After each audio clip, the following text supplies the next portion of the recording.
5 Questions about the Sun, by Krishna's Mercy. वेदाहं सम्तीतानि वर्तमानानि चार्जुन भविष्याणि च भूतानि मा तु ved na कश्चन.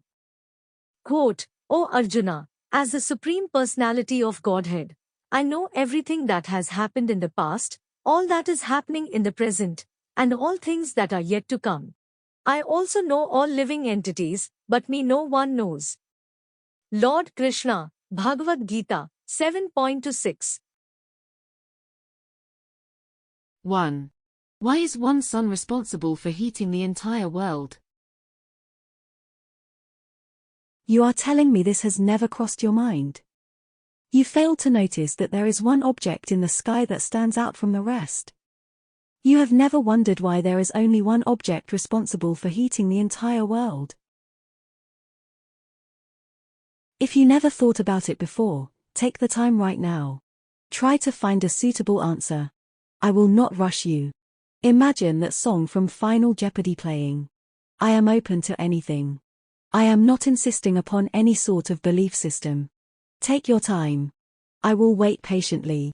If the day happens to end, do not worry, the sun will come up again tomorrow. See what I did there? 2. Why is the same sun witness to the many activities on earth? Have you ever thought about the sphere of influence regarding the sun? No pun intended, but the sun is like this great witness. It watches me throughout the day. If I can feel the rays of the sun must be able to see me. Just stick with me on this. The same sun is witnessing people thousands of miles away. We know this because they can feel the same rays, likely at the same time. How is this even possible? How is one object able to amass that much influence? 3. Why is the same sun the source of energy for my ancestors and also myself? Have you ever thought about the lasting presence of the sun?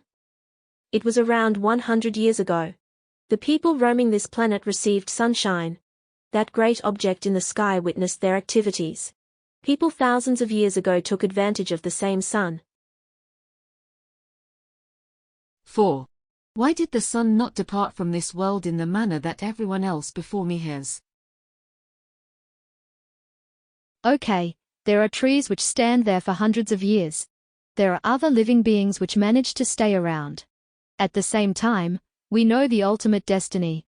What goes up must eventually come down. Why is that not the case with the sun? Everyone else from the past is gone. They are no longer here. What about the sun? How does it remain where it is? What is the span of life for the sun? It must have some sort of vitality given its ability to influence the entire universe. 5. What is the source of energy for the sun? Have you ever wondered what would happen if the sun should burn out? Like the light bulb no longer turning on. Like the machine failing to start. A collection of parts that have finally worn out, which need to be replaced. Where does the sun get its energy? We see that nothing else is self-sufficient. Living beings require food of some sort. This is both for growth and continued vitality. What is fueling the sun? How is so much energy collecting in a single place? It cannot be through random occurrence. ज्योतिषाम्पि तज्ज्योतिस्तमस् परमुच्यते ज्ञानं ज्ञेयं ज्ञानगम्य हृदि सर्वस्य विष्ठितम्. Quote, He is the source of light in all luminous objects. He is beyond the darkness of matter and is unmanifested. He is knowledge, He is the object of knowledge, and He is the goal of knowledge. He is situated in everyone's heart. Lord Krishna, Bhagavad-gita, 13.18. Bhagavad-gita provides some answers. Sri Krishna mentions the general lineage of mankind and how the sun is an important figure within that original dynasty. The sun is also a recipient of that sacred wisdom which Krishna is sharing with Arjuna. The sun is a living entity. It is a deva. This is a god or heavenly being. Some living entities live in the water.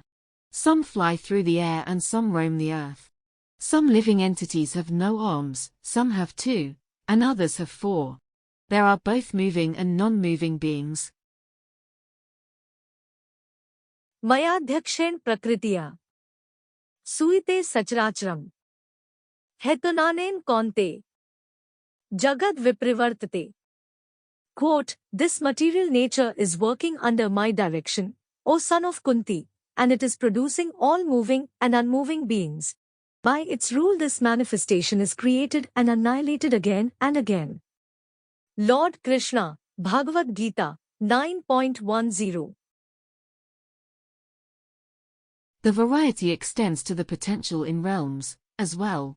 That is to say, a living being can find residence in the lower regions, which are hellish, in the middle region, which is the earth, and also the upper region. The upper region is the heavenly realm, and placement there is something like a reward for pious behavior.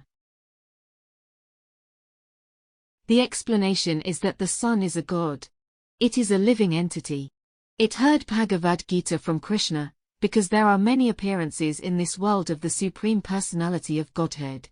The difference between Krishna and Arjuna is that Krishna can recall those past experiences, whereas everyone else has a sort of reset that takes place with each birth.